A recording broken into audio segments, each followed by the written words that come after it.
Hey there, this is Dan. You're watching The Salty Sea, and I've been getting to play a lot more casual Warcry lately.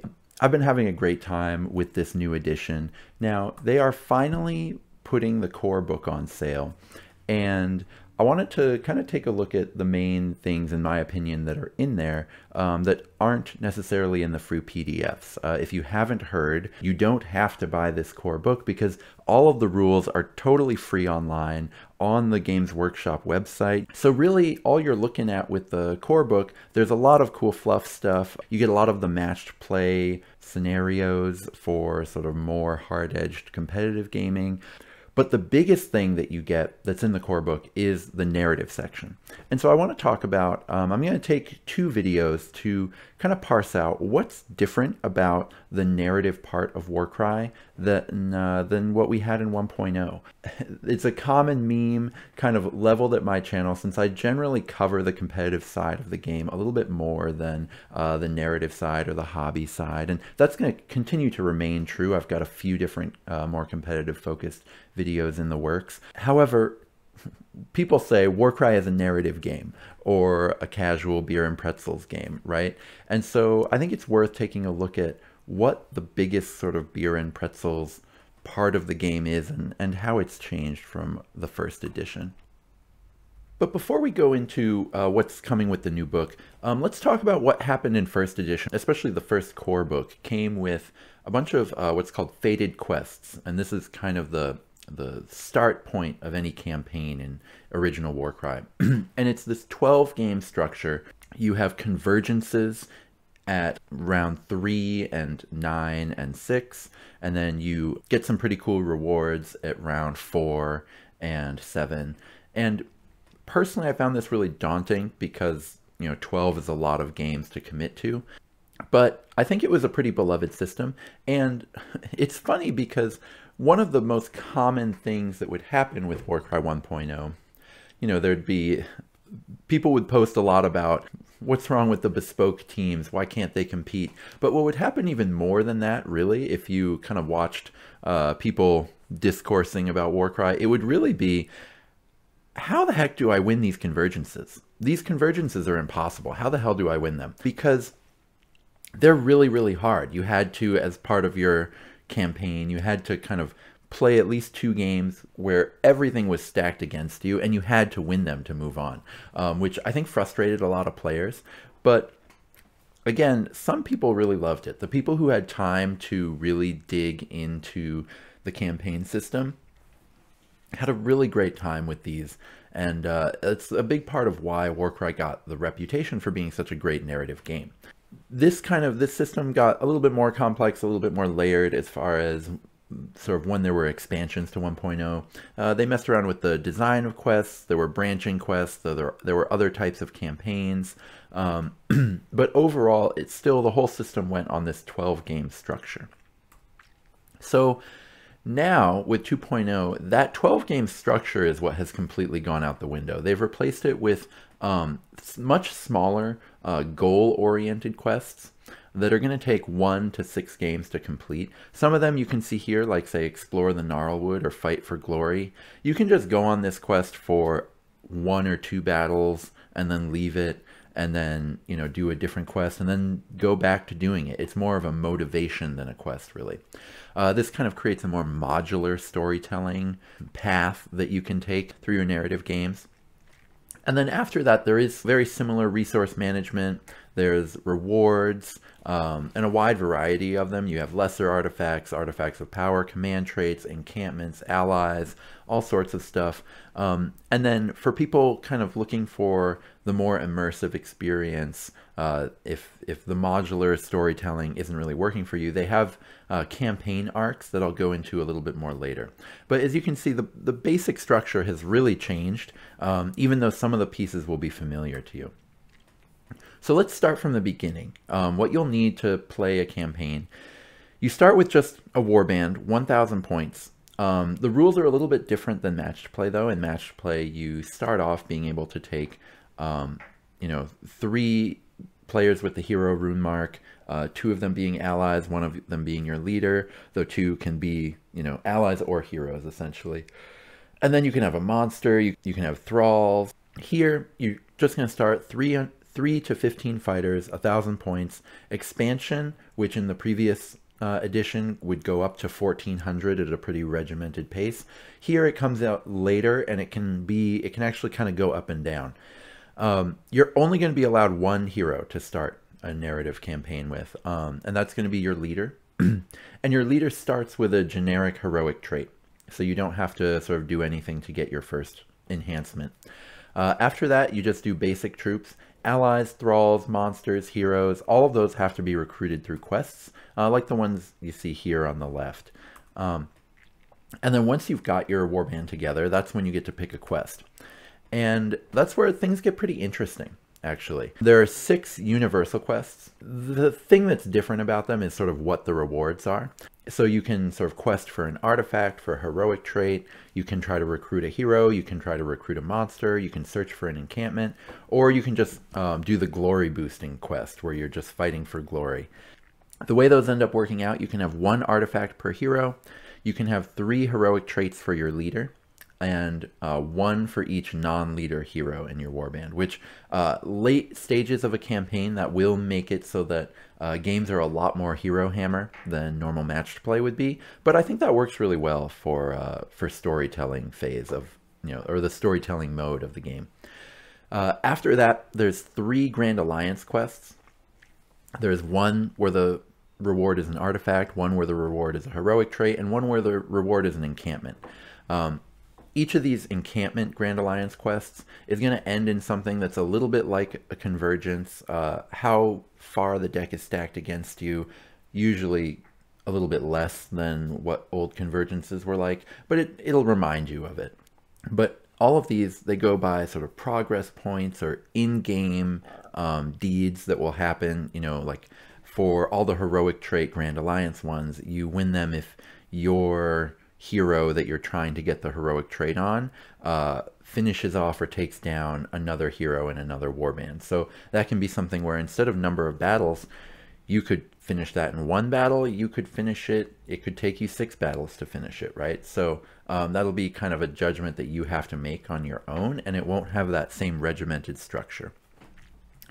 If you are craving a more structured experience and one where the story is really told for you, there's a few different options. Now, the game is still new, so we have this thing called campaign arcs, and this is a really detailed storytelling experience that they've got in the game. The Rotten Ruin book has 1 generic and 1 Hashut versus Rotmire campaign arc, and then the core book has 2 generic campaign arcs.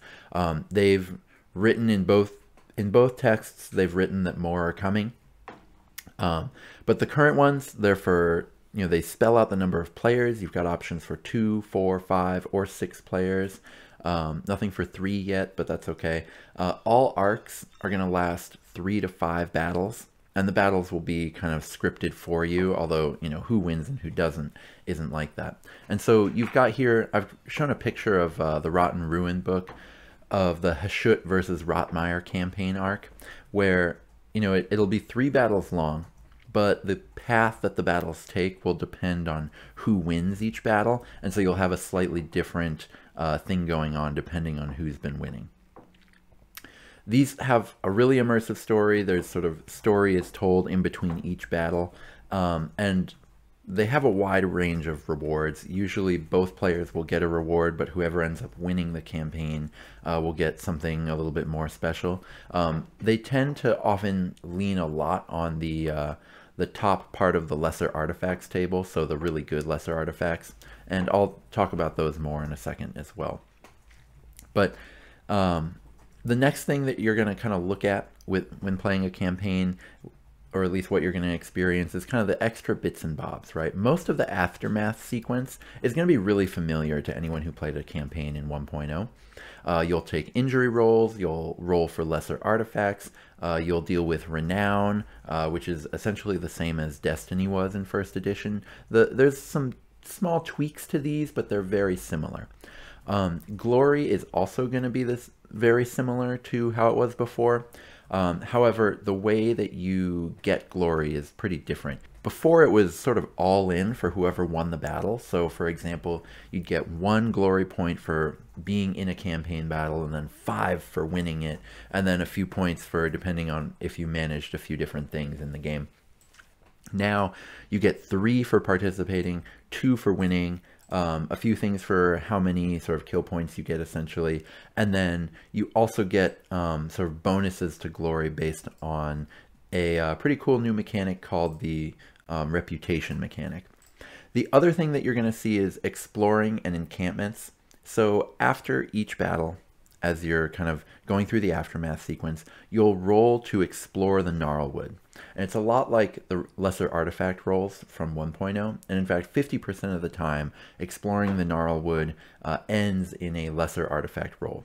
You'll have a good time sort of exploring that table. The lesser artifacts are completely different than they were in 1.0. And there's some really exciting ones if you roll a 6. But there's also a 33% chance that you end up finding an encampment. And encampments are a cool new little layer. They've gotten rid of sort of conquering territories.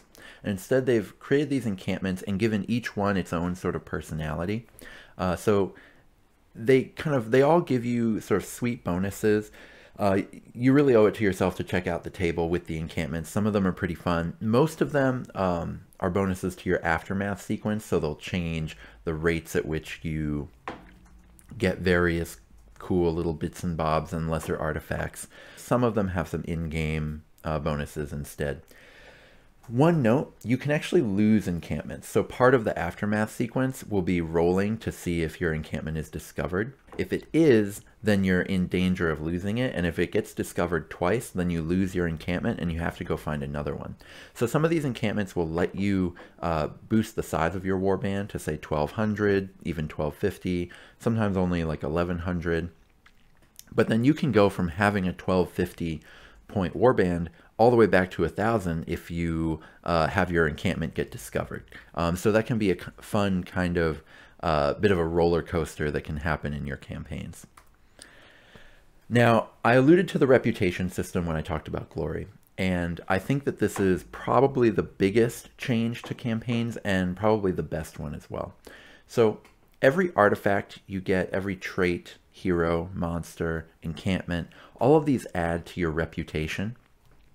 And the first thing that sort of reputation matters for in-game is that you get bonus glory post-match if you faced off with an opponent who had more reputation than you did. So you get 1 extra glory at the end of the match if they were up 1 to 4 reputation points over you. But if they're up like 5 points, I think it's 5 to 9 points, then you'll get 2 bonus glory after the match. And glory is of course what you use to spend to get new stuff, right? To recruit new fighters, you need glory. To sort of get other roles on the artifact table, sometimes you need glory to do that. So glory is sort of the big resource that you use. And so the fact that you get more of it when you play someone whose warband has sort of gone farther than yours has is a really big help towards sort of keeping these campaigns fair and stopping them from just becoming someone just running away with everything.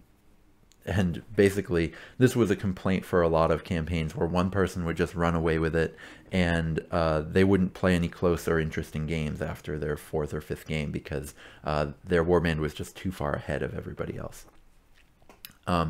You also get an underdog bonus. You get +1 wild dice in round 1 if you're going up against someone with a reputation advantage over you. So that's another really huge thing. Some warbands can take really incredible advantage of having 1 extra wild dice. Some warbands less so, but I think this is a really good like catch-up mechanic where it's still worth it to try to be getting more artifacts, getting more cool stuff to your warband, partly because of just the you know, the serotonin or the just the dopamine hit from having new cool stuff, but also partly because it is good in game. But then the wild dice stops you from sort of going too far ahead of everyone. So this is really nice because, you know, if you miss a couple weeks in your sort of LGS campaign, it's not a problem to get back in. It's not a problem if you kind of join a narrative play group as a new player while they've been playing for a month or so. it's going to turn out fine, right? Because in 1.0, that wasn't really possible. If someone had completed a couple of their convergences and had a bunch of items, you just had no way of catching up to them, whereas now you really can. And then, you know, reputation on its own, I think people should also really encourage yourself to use it as a sort of bragging rights thing, right? It doesn't have to only be this sort of catch-up mechanic for whoever has the least reputation. You can kind of show off how much reputation you're getting and kind of consider yourself one of the leaders of your campaign if you want. And then that kind of maybe gives a little bit more incentive for the people who are playing against you, and that can be pretty fun. Now, I'm also really interested, now that we've gone over kind of the basics of how these campaigns work, I wanted to talk a little bit about how that kind of changes the storytelling in, I think, a pretty fun way.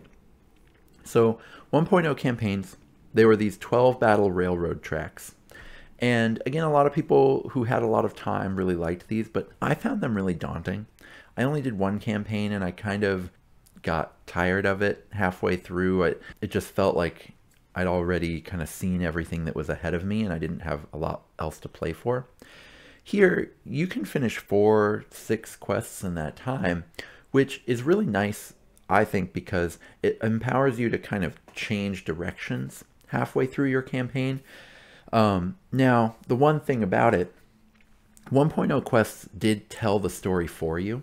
They kind of gave you check-ins. Every 3 battles, they kind of wrote a piece of story, and so you knew what your warband was fighting for. Here, you'll have to sort of create things yourself. Each 2.0 quest does have a story blurb, like something that's happening with the Gnarlwood, but a lot of them are more just like motivations, things you're hunting for. You'll need to create the why and the where yourself, which I actually kind of think is a good thing. The fact that it's more hands-off lets you create your own story. And I would really encourage you to kind of be proactive in doing that, to give yourself kind of a reason to be there and to help you kind of choose which items you want to that'll fit your story best. And then if that doesn't work for you, if you don't like the idea of kind of creating your own story for each of these, that's fine, because campaign arcs are perfect for you, right? They kind of carry that super narrative campaign load where they check in with new story after every single battle. So they're going to give you a more immersive experience. They'll script the battles for you. This kind of gives you a lot to play with, both in a kind of a hands-off experience and a hands-on experience that I think is really great. And then from a rewards perspective, you don't really get punished for doing these campaign arcs instead of the focused quests, because you still get cool rewards and some of the best lesser artifacts in the game for playing these campaign arcs. So you can kind of really go either way, and I think that's really great. And it also kind of empowers you to write it yourself a little bit more easily. Replicating a campaign in 1.0, it was a really big effort, right, to kind of create all these convergences and create the story blurbs for each one for kind of a medium return, right, because you weren't creating anything that much different than the sort of more official campaigns. 2.0 self-writing is just a lot easier, right, because all of the existing quests, if you saw on the previous slide, when I showed, you know, 4 of the various quests that are available to you, they all have, you know, pretty simple pieces to them that can really fit well into a self-created narrative. And you can also kind of change that narrative as you go, and you can skip from one quest to another really easily, which I think is really great. It's also going to be good for sort of narrative events, because you can just be on these quests. For example, you can make your quest be exploring the Gnarlwood for your narrative event, and you just get lots of extra explore the Gnarlwood rolls if you do that, so you can come up with lots of cool lesser artifacts really quickly in your narrative event. Or you can try to do one of the ones where you're searching for a heroic trait, or if you're searching for an artifact, and you can challenge yourself to see if you can do that in the first 3 rounds so that you can actually play with your heroic trait or your artifact in round 4. And then if you manage that, then you're in this really exciting place in the 4th round, and it's like, I did it, we did it, and I get to play with whatever it is I've been questing for this whole time. So I think it works really well with narrative events, whereas before in 1.0, it was kind of on the narrative tournament organizer to write out the whole narrative event themselves, whereas here it's still totally possible for the TO to do that, but even if they don't, or even if they took a fairly hands-off approach, the players are still going to be able to create their own adventure within the tournament organizer's narrative really, really easily, and I think that's really exciting. The other cool thing with this more modular effect is that if you're more gameplay oriented, like I am, where I'm a real Johnny list builder, I love kind of thinking of all this stuff, it's a lot easier to chase really sweet combos, right? Because each of these campaigns have their own rewards. And before, you know, you weren't going to be able to play with any cool combos you'd created in your warband until like your 9th battle or something. Whereas now you can kind of think about, what are the rewards for this quest? Is that worth it? What can I create? And you can have a pretty cool combo on your hands by your 3rd, 4th game, something like that. And you can keep creating and adding to what your warband is doing. And like I said before, it's going to make games a lot more hero hammer focused, but a lot more wacky and wild as well. And so that's where I'm getting to kind of stage 2 of this kind of series on narrative gaming in the new Warcry, because I do want to talk about some of the wild combos that you can create in this narrative stuff, and kind of go into kind of how crazy some of these items are. So stay tuned for that. I'm going to be turning around my next video pretty soon here. I know it's been quite a while since the last time I had posted about Warcry, so this one's going to be a quick turnaround to kind of dig all the way into this narrative stuff right away. So until then, may all your rolls be crits.